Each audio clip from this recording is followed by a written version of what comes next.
War Commander Thexval stood on the bridge of his flagship, watching the stars shift as his fleet moved through space. His ship was alive, breathing around him. The walls pulsed with a slow heartbeat. Green lights ran along the ceiling like veins. This was how the Zephyrian people built their warships, not from cold metal but from living creatures bred for war. 15 ships followed his flagship. Each one was different, grown from a unique biotemplate. Some looked like giant fish with glowing fins. Others resembled massive insects with sharp pointed fronts. All of them carried weapons that could burn through steel and shields that could heal themselves. Thexval was proud of his fleet. In his 40 years of service, he had never lost a battle. His ships had conquered the peaceful Kalari, who tried to surrender before the fighting even started. They had crushed the Vorthon Empire, whose people believed in solving problems with words instead of weapons. Now they were heading toward a new target: humans. The war commander looked at the data his scouts had collected. Humans were a young species that had barely left their home planet. They lived on a few dozen worlds scattered across a small part of the galaxy. Their ships used simple chemical rockets. Their weapons fired pieces of metal at slow speeds. They seemed weak and easy to defeat. War Commander called his second officer Kestar. "We are approaching the human system. Should we prepare for combat?" Thexval laughed. "Combat? This will not be combat. This will be harvest time. Humans are like the Kalari, soft creatures who know nothing of real war." Far away, in a different part of space, Captain Jake Morrison sat in the command chair of the USS Defiance. The ship around him was quiet and efficient. Clean white lights lit the bridge. Screens showed information in neat rows of numbers and letters.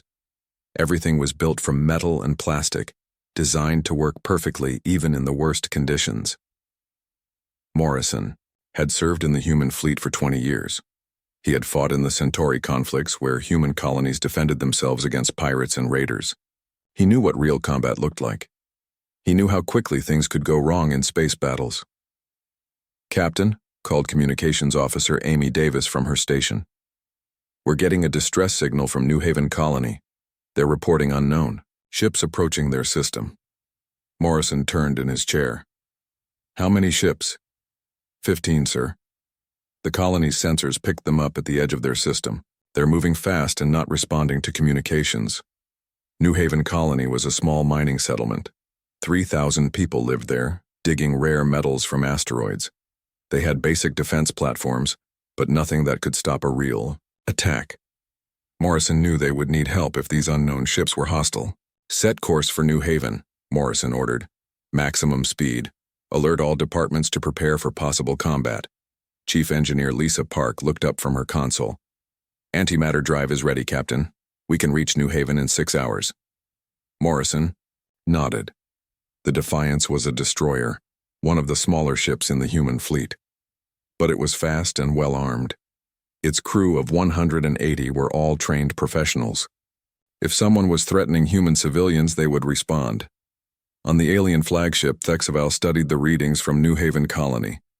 The human settlement was built around a large asteroid. Small ships moved between the mining stations.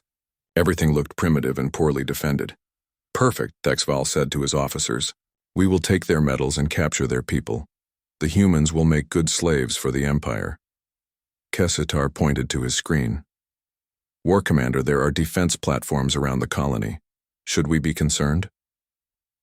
Thexval looked at the data. The human weapons were simple missile launchers and projectile cannons. Nothing that could threaten a Zephyrian bioship. "Those toys cannot hurt us," Thexval said. "Our bio-armor heals faster than their weapons can damage it, and their missiles are too slow to hit our ships." The Zephyrian fleet moved closer to New Haven Colony. Their ships spread out in attack formation. Each vessel's weapons began to charge, bioenergy building in living weapon pods. Soon they would drop out of faster-than-light travel and begin the attack. On the Defiance, Weapons Officer Ryan Stone ran final checks on the ship's systems. The particle beam arrays were working perfectly. The missile tubes were loaded. The shields were at full power. "Captain," Stone reported, "all weapons are ready. Shield generators are operating at 100%. Morrison nodded. He had seen the preliminary data about these unknown aliens. The ships were made of organic material instead of metal. That was unusual, but not necessarily dangerous. Every species built their technology differently. What worried Morrison was the aliens' behavior. They were approaching New Haven at high speed without answering any communications. That was usually a sign of hostile intent. Newton, Morrison called to the ship's artificial intelligence system, run a tactical analysis of the approaching vessels. The AI's voice came from speakers around the bridge. Analysis complete, Captain. The alien ships appear to be designed for combat. Their energy signatures suggest plasma-based weapons. Estimated fleet strength is moderate. Morrison smiled slightly. Newton always gave careful, measured responses. The AI never showed emotion or made wild guesses. It was one of the most reliable systems on the ship. Dr. Patricia Green, the ship's medical officer, came onto the bridge. Captain, Medical Bay is ready for casualties, but I'm curious about these aliens. Do we know anything about their biology? Not much, Morrison replied. Initial scans suggest they're carbon-based, similar to humans. We'll learn more when we encounter them. As the Defiance raced toward New Haven Colony, Morrison thought about first contact protocols. Humanity had always hoped to meet other intelligent species peacefully. Scientists and diplomats had written detailed procedures for friendly meetings with aliens.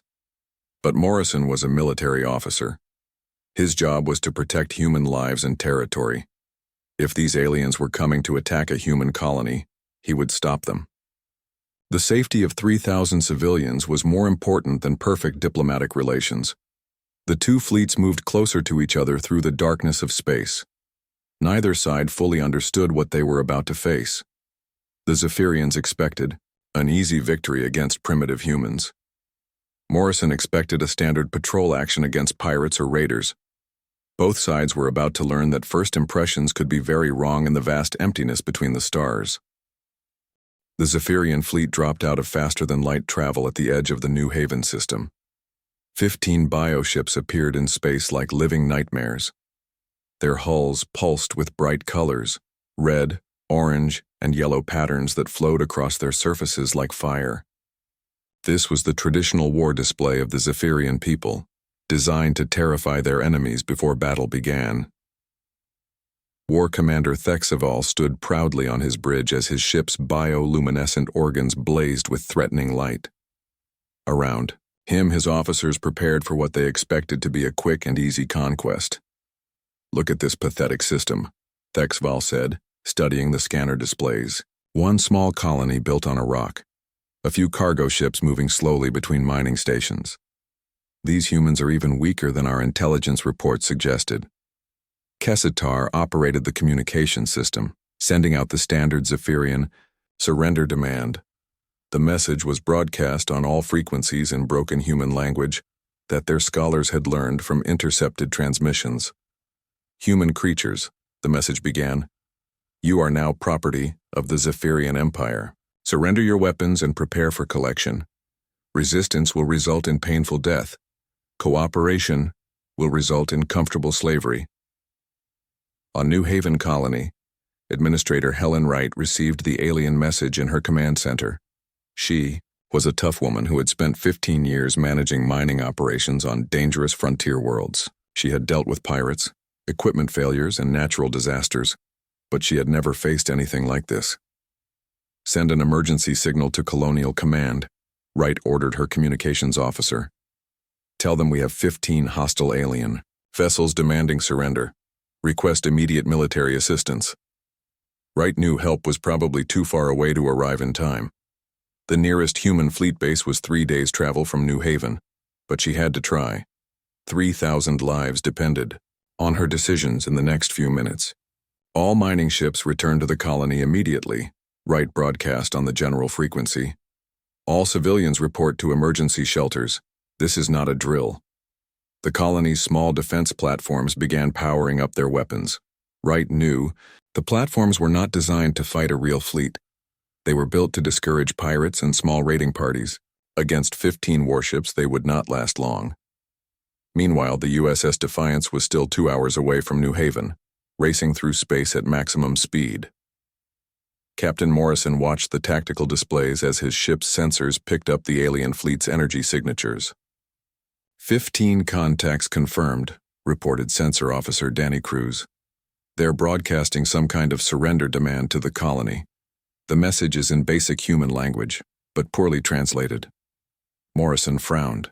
Aliens who had learned human language were not making first contact by accident. They had been watching humanity for some time, studying human communications.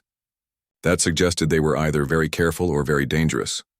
"What's the colony's response?" Morrison asked.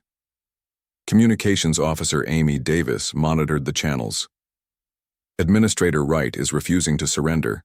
She's ordered civilian evacuations and activated defense platforms." Morrison felt a mixture of pride and concern. He was proud that Wright was standing up to alien demands, but he was concerned about civilian safety. If these aliens were serious about their threats, the colony could be destroyed before the Defiance arrived. "Can we contact the alien fleet directly?" Morrison asked. Davis worked on her console for several minutes. "Yes, sir. I'm picking up their command frequency. Should I open communications?" Morrison straightened in his command chair. This would be humanity's first direct communication with an alien species. The moment would be remembered in history books forever. "Open the channel," Morrison ordered. On the Zephyrian flagship, Kessitar detected an incoming transmission from an unexpected source. "War Commander, we are receiving a message from somewhere else in the system. It is not coming from the colony." Thexval turned toward the communications station. "Show me the source." The main display revealed a new contact moving toward their Kier position at high speed.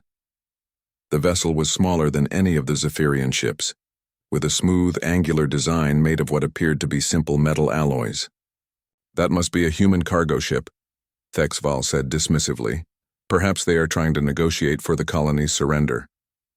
The transmission came through clearly. A human voice, calm and professional, spoke in perfect galactic standard language. "Unknown. Vessels, this is Captain Jake Morrison of the United Earth Colonial Defense Force ship Defiance. You are threatening a human civilian population.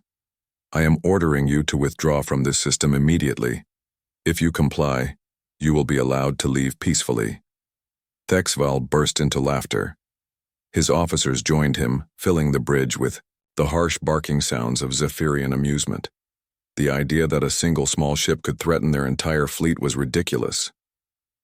"Human captain," Thexval replied in his broken English, "your people will become slaves of the Zephyrian Empire. Your ship is small and weak. Surrender now or be destroyed with the colony." Morrison listened to the alien's response with growing concern.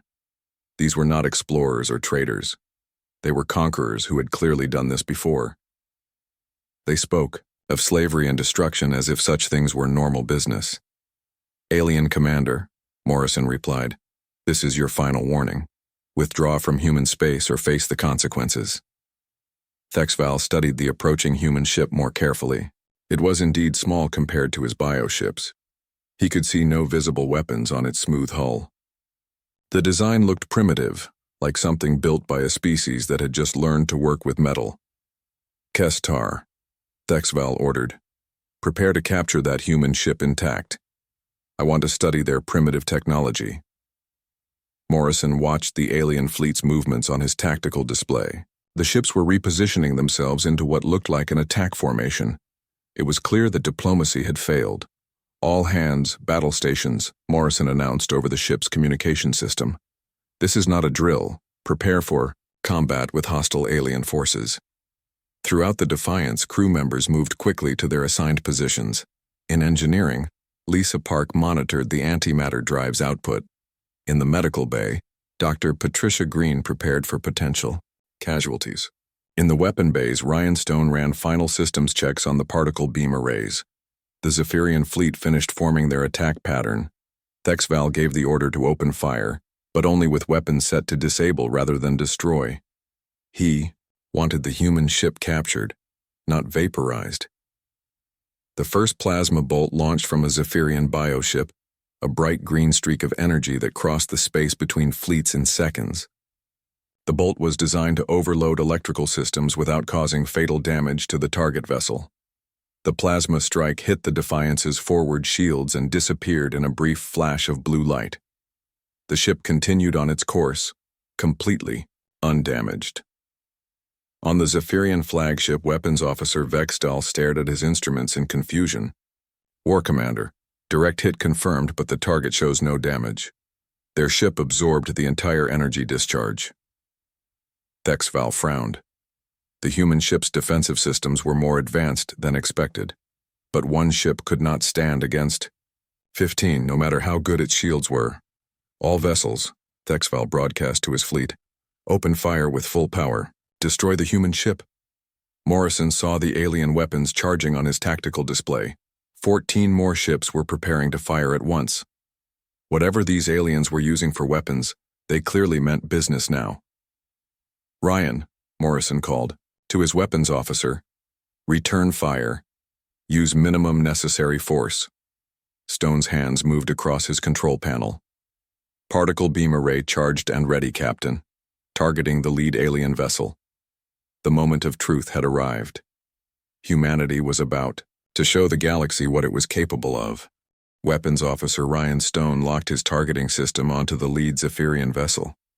The alien ship was large and imposing, covered in what looked like living armor that shifted colors across its surface. Stone had never fired on an alien target before, but his training took over automatically. Target acquired, Stone reported to Captain Morrison. Particle beam array ready to fire. Morrison made the decision that would change everything. Fire. Stone pressed the firing control. Deep inside the Defiance, antimatter and matter met in a controlled reaction. The energy from that collision was focused into a beam of coherent particles and fired at exactly the speed of light. The particle beam struck the Zephyrian flagship in less than a microsecond. There was no warning, no visible energy buildup, no time for the aliens to react or dodge. One moment their ship was whole and threatening. The next moment a perfectly round hole appeared in its hull. The beam punched through the bioarmor like it was paper. It passed through 3 decks of the alien ship, vaporizing everything in its path. Organic corridors, living control systems, and dozens of crew members simply ceased to exist in the space of an instant. War Commander Thexval was thrown to the floor as his ship shuddered from the impact. Emergency alarms began screaming throughout the vessel. The bridge filled with smoke and the smell of burned organic matter. Damage report, Thexval shouted as he struggled to his feet. Kessitar worked frantically at a control station that was leaking green fluid. War Commander, we have a complete hull breach from Deck 7 to Deck 9. The bioarmor cannot seal a wound this large. We are losing atmosphere and crew. Thexval stared at the tactical display in shock. The human weapon had fired faster than anything he had ever seen. There had been no charging time, no energy buildup that their sensors could detect. The beam had simply appeared and destroyed part of his ship. How is this possible? Thexval whispered. Human technology is supposed to be primitive. On the Defiance, Morrison watched the results of their first shot. The alien flagship was clearly damaged, venting atmosphere and debris into space, but it was still mostly intact. Clean hit on Target 1, Stone reported. Enemy vessel is damaged, but operational. Morrison nodded. The particle beam had been set to only 5% power, enough to disable, not destroy. Human military doctrine called for using minimal force against unknown opponents until their capabilities were fully understood. But the remaining 14 alien ships were not retreating. Instead, they were spreading out and charging their weapons for a full attack. Captain, called Sensor Officer Danny Cruz, all enemy vessels are powering weapons. Energy signatures are climbing rapidly. Morrison realized the aliens were not going to surrender after seeing one of their ships damaged. They were going to fight with everything they had. All alien vessels, Morrison broadcast on the open channel. You have seen what our weapons can do. Withdraw now or face complete destruction. Thexval heard the human warning, but pride and anger clouded his judgment. No species had ever defeated the Zephyrian Empire in battle. These humans with their single small ship Could not possibly. Destroy his entire fleet. All vessels, open fire, Thexval commanded. Destroy that human ship immediately. 14 Zephyrian bioships fired at once. Plasma cannons, biomissiles, and neural disruptors filled the space around the Defiance with deadly energy. The attack was massive and coordinated, designed to overwhelm any possible defense. The human ship disappeared inside a cloud of explosions and energy discharges. For a moment it seemed like the alien weapons had succeeded. Then the cloud cleared and the Defiance emerged completely unharmed. The human shields had absorbed the entire alien barrage without even flickering. Every plasma bolt, every missile, every exotic energy weapon had been neutralized by the ship's defensive systems. On the Zephyrian flagship, Vexdal stared at his weapons display in disbelief.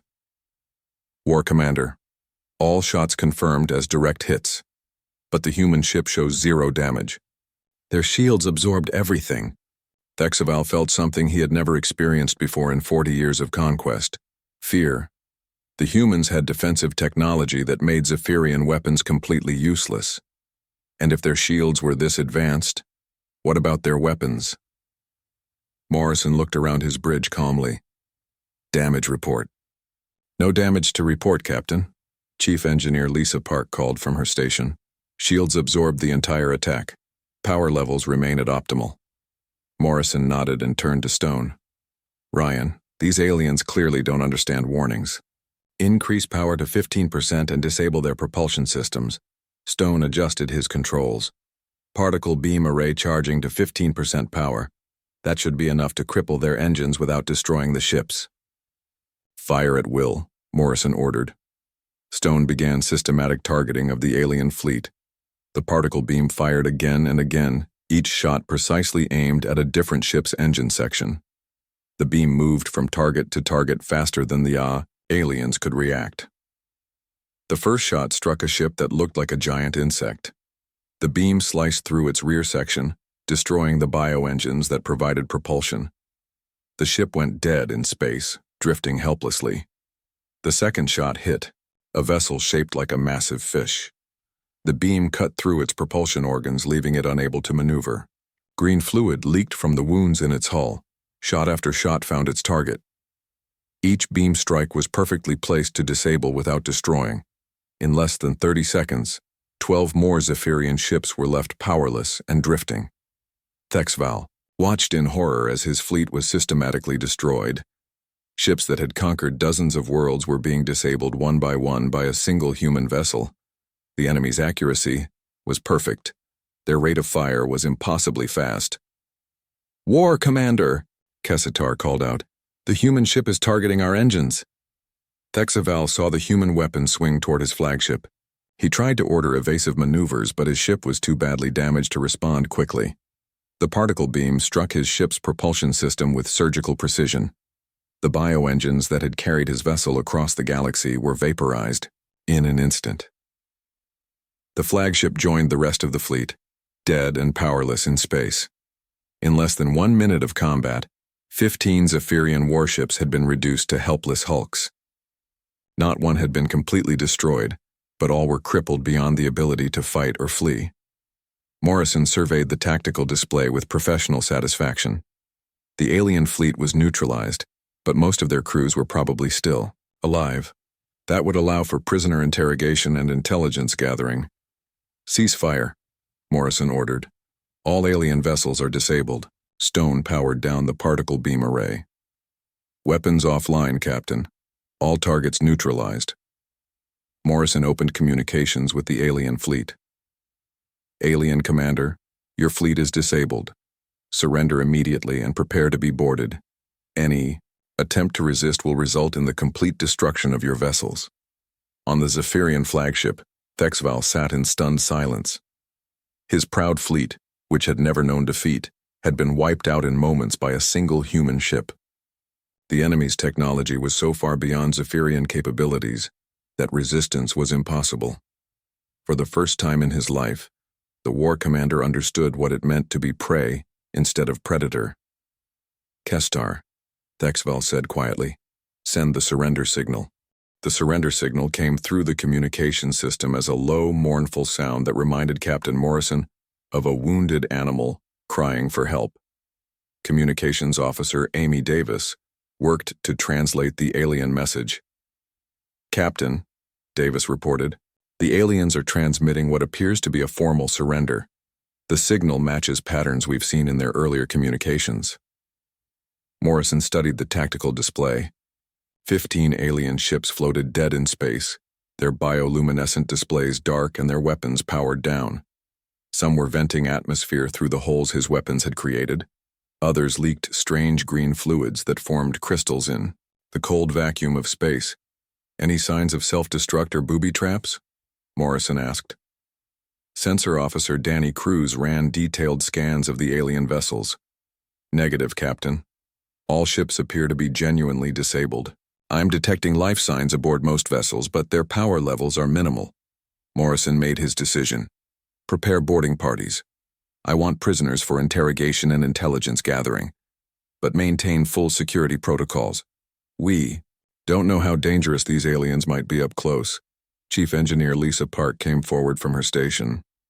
"Captain, should we be concerned about biological contamination? These ships appear to be made from living tissue." Dr. Patricia Green answered from the medical station. "I recommend full environmental suits for all boarding parties. We have no idea what kind of bacteria or viruses these aliens might carry." Morrison nodded and activated the ship's internal communication system. "Marine Sergeant Kevin Hall, report to the bridge for boarding operations." Within minutes, Sergeant Hall arrived with his squad of 12 Marines. They wore full combat armor and carried both lethal and non-lethal weapons. Hall was a 20-year veteran who had served in every major conflict of the past decade. "Orders, sir?" Hall asked. Morrison pointed to the tactical display. "Secure prisoners from the alien vessels. Priority targets are command staff and anyone who looks like technical specialists.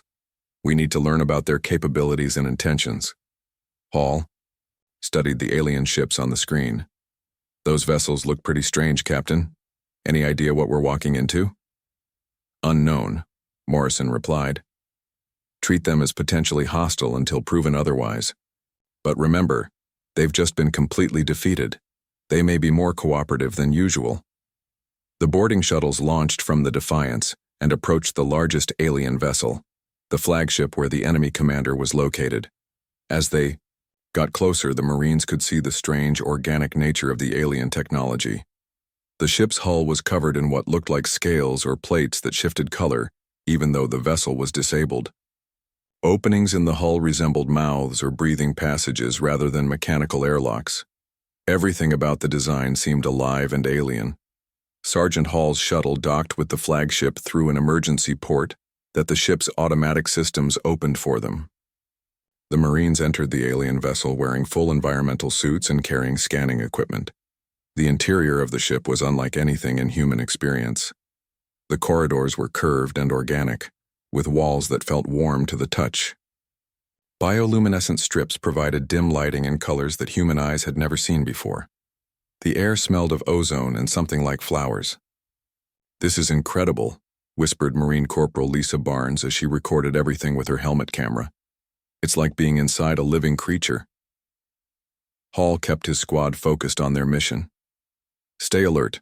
We don't know what these aliens are capable of, even when defeated." They found the first group of alien survivors in what appeared to be the ship's medical bay. 3 Zephyrians were tending to injured crew members using organic healing equipment that pulsed with soft light. The aliens were impressive in person, nearly 7 feet tall, with scaled skin that changed color based on their emotional state. Their faces were angular and predatory with large eyes and sharp teeth. But despite their fierce appearance, they seemed frightened by the appearance of the humans. One of the aliens spoke in broken human language. "Please not kill. We surrender properly. Follow your customs." Hall gestured for his Marines to secure the area while he tried to communicate with the aliens. "We're not here to kill anyone. We need to speak with your commander." The alien pointed down a corridor with a clawed hand. "War Commander Thexval on command bridge. Very injured. Need medical help." Hall left 2 Marines to guard the medical bay and led the rest of his squad toward the bridge.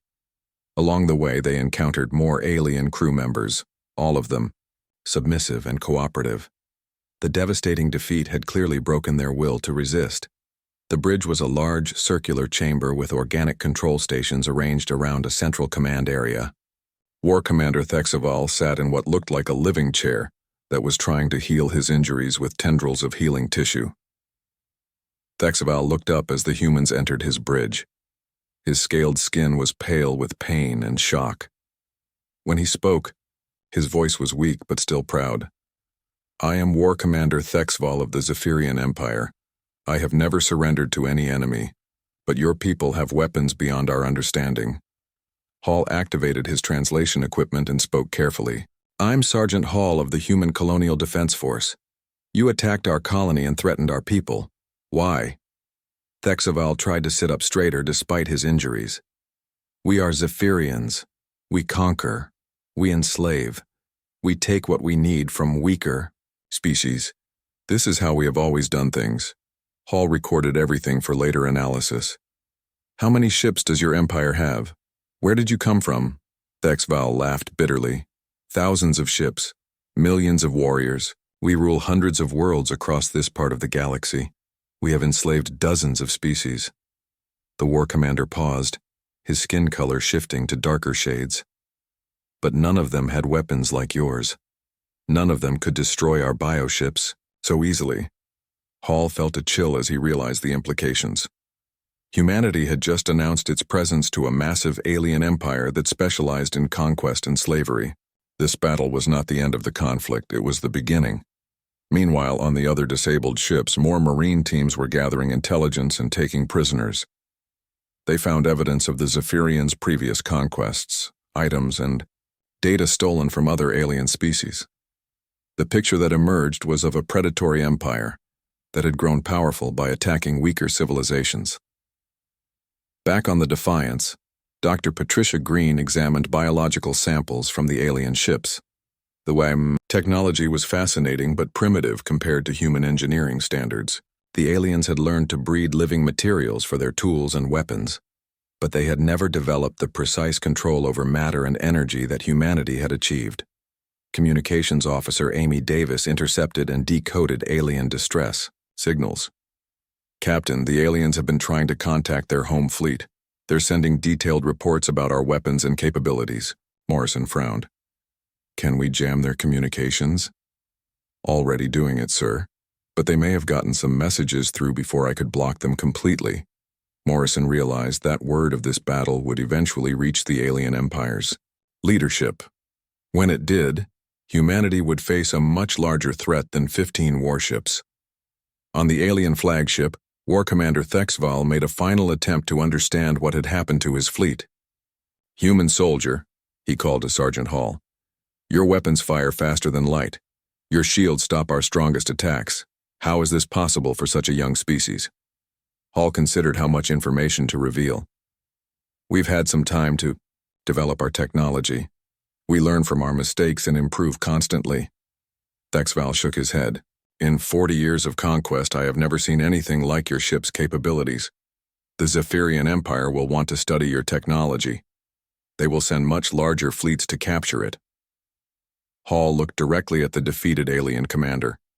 "Let them come. They'll get the same welcome you received." But privately, Hall wondered if humanity was truly ready for a war against an empire with thousands of ships and millions of warriors. The Defiance had won this battle easily, but could they win a real war? Captain Morrison stood in the interrogation room aboard the USS Defiance, watching War Commander Thexval through the transparent barrier. The alien leader sat quietly, his scaled skin slowly shifting from dark purple to lighter shades as his injuries healed. Dr. Patricia Green had provided medical treatment for the most seriously wounded prisoners, following human military codes about the treatment of captives. "He's been very cooperative," reported Marine Sergeant Kevin Hall. "Maybe too cooperative. I think he's more afraid of what his own empire will do to him than what we might do." Morrison nodded. The interrogations had revealed disturbing information about the Zephyrian Empire. They controlled hundreds of star systems and had enslaved dozens of intelligent species. Their military philosophy was based on overwhelming force and brutal intimidation. They had never encountered serious resistance before. "What about their technology?" Morrison asked.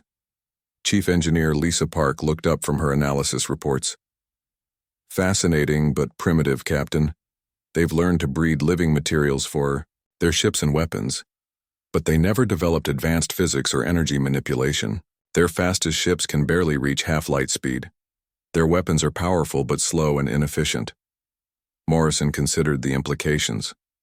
The Zephyrians had built their empire by conquering species that were even less advanced than they were. When they encountered humanity's superior technology, they had no idea how to respond. But superior technology might not be enough if the Empire sent 1,000 ships instead of 15. "Communications, any word from Colonial Command?" Morrison asked. Amy Davis worked at her station. "Message coming through now, Captain. Admiral Claire Foster wants a full report on the first contact situation." Morrison activated the secure quantum communication link. Admiral Foster's image appeared on the main screen, transmitted instantly across dozens of light years through quantum entanglement technology. "Jake," Admiral Foster said, "your preliminary report has caused quite a stir here, on Earth. First contact with a hostile alien empire that specializes in conquest and slavery. How bad is the situation?" Morrison looked at the tactical displays showing the disabled alien fleet. "We won this battle easily, Admiral. But according to our prisoners, this was just a small raiding party. The main Zephyrian fleet has thousands of ships." Admiral Foster frowned. "What's your assessment of their capabilities?" "Individually, their ships are no match for ours," Morrison replied. "But if they attack with overwhelming numbers, they could still cause serious damage to our colonies." Admiral Foster nodded grimly. "We're already mobilizing additional fleets. Every shipyard in human space is working double shifts to build new vessels, but it will take months to significantly increase our numbers." Morrison had an idea. "Admiral, what if we don't give them months? What if we end this before they can organize a real response?" "Explain." Morrison gestured toward the interrogation room. "Our prisoners are terrified of our technology. They've never encountered anything like it. If we let one ship return to their empire with the full story of what happened here, it might discourage them from attacking us." Admiral Foster considered the proposal. "That's a big risk, Jake. What if it just makes them more determined to destroy us? Then we'll face that threat anyway, but with more time to prepare," Morrison replied. "Right now, they don't know what they're dealing with. Fear of the unknown might work in our favor." After discussing the situation for several more minutes, Admiral Foster agreed to the plan. One Zephyrian vessel would be allowed to return to their empire with a carefully chosen crew of survivors who could tell the story of humanity's overwhelming technological advantage. Morrison selected the least damaged alien ship for the journey home. He chose Kessitar, Thexaval's second officer, to lead the survivors. The young alien had shown more intelligence and less arrogance than his commander. Before the aliens departed, Morrison met with Kessitar in the shuttle bay. "You understand your mission?" Morrison asked through the translation system. Kessitar nodded, his skin color shifting to respectful blue patterns. "Tell Empire about human weapons. Warn them not to attack human space." Morrison looked directly at the alien officer. "Your people have built an empire by conquering weaker species, but humans are not weak. If your empire attacks our colonies, we will defend ourselves with everything we have." Kessitar's skin shifted to fearful purple shades. "Human captain, I saw your ship destroy 15 of our vessels in moments. I will tell Empire what I witnessed, but I do not know if they will believe me." "Show them the recordings," Morrison said. "Show them what happened to War Commander Thexval's fleet. Let them decide if they want to face the same fate." The Zephyrian ship departed the New Haven system several hours later, its bio-engines struggling to maintain faster-than-light travel with damaged systems. Inside, Kessitar and 12 other survivors carried detailed recordings of the battle and complete intelligence reports about human capabilities. Morrison kept the remaining alien prisoners aboard the Defiance for further interrogation and study. War Commander Thexval would be transferred to a secure facility on Earth for long-term questioning by intelligence specialists. As the Defiance prepared to return to patrol duties, Morrison received a communication from New Haven Colony. "Captain Morrison," came Administrator Helen Wright's voice, "I want to thank you and your crew personally. You saved 3,000 lives today." Morrison smiled. "Just doing our job, Administrator. How are the evacuation procedures going?" "We're keeping essential personnel only," Wright replied. "Most civilians are being relocated to safer systems until we know more about this alien threat." Morrison understood the precaution. New Haven was on the frontier, vulnerable to future attacks, but he also felt sad that humans might have to abandon their homes because of alien aggression. 2 weeks later, the damaged Zephyrian ship reached the edge of Empire space. Kester transmitted his urgent report to the nearest fleet base, then continued toward the Empire's capital system. The news of Thexval's defeat spread through Zephyrian command structures like wildfire.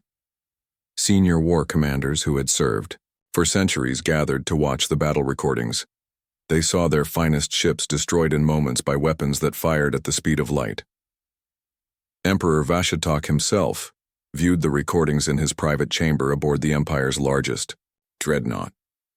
The ancient ruler had conquered more worlds than any Zephyrian in history, but he had never seen technology like what the humans possessed. "Summon the War Council," Vashtok ordered his advisors. "We must decide how to respond to this new threat." The debate raged for days. Some war commanders wanted immediate revenge, calling for the entire Imperial fleet to attack human space. Others argued for caution, pointing out that humanity's weapons made traditional Zephyrian tactics useless. A few advisors suggested negotiation, but they were quickly silenced.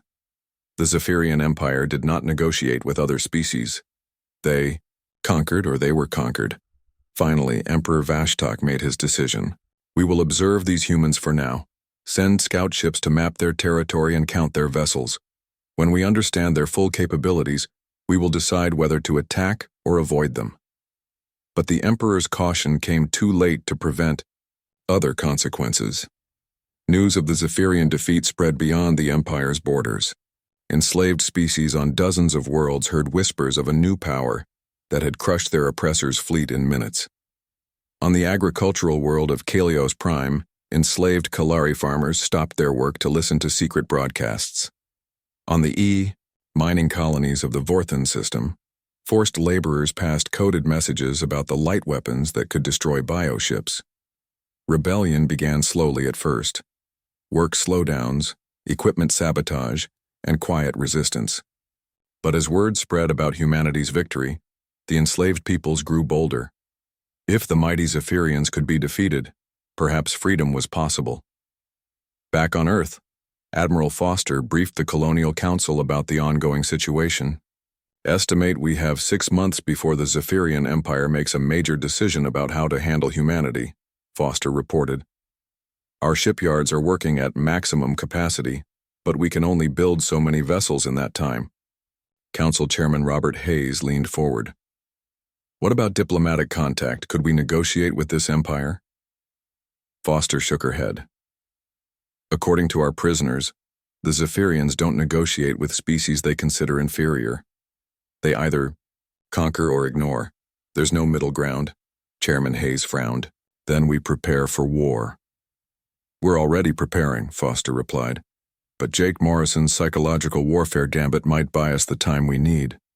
Fear is a powerful weapon, especially against a species that's never experienced real defeat. As humanity raced to build up its defenses, and the Zephyrian Empire debated its response, the galaxy itself began to change. The balance of power that had existed for centuries was shifting. Species that had been enslaved for generations were beginning to hope for freedom. And in the space around New Haven Colony, debris from 15 destroyed warships served as a monument to the moment when humanity announced its presence to the stars, not as victims or supplicants, but as a force that would defend its people against any threat.